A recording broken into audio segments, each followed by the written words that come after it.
Kamar diyor bak, merhaba em ya, Rodolfo, Ravarka. Rak ya, Rıza Yıldızcık ya. Sadavri kar, Romani Sopel'den kar.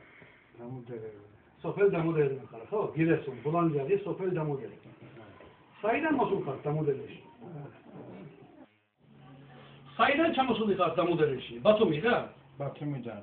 Romani ilçeden, rayonundan. Kedi'den. Kedi.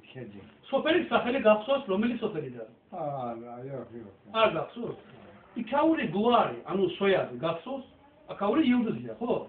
İkavuri. Çön ben Osmanoğlu kar, ikiden. Kasa gibi ya. Ak Sopelçi, dide bir Hasan Bozun'un Gürcistan'da. Sakatlığı. Gürcistan şotakı. Gürcistan, hani Gürcistan'la ilgili ne söylüyorlardı bizim köyde? Büyükler. İyi mi kötü mü? Anı ikiden Mosulan, ho, Gemebit Mosulan. Gemebit Mosulan. Ya elbette canım. Rogor Mosulan, Gemebit Mosulan. Elbette canım. Saz Mosulan.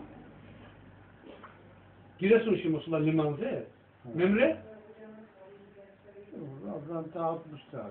Sopelci Tasulan. Ho. Şöyle burayı ilaparak. Hadi ki. Saçını dedi.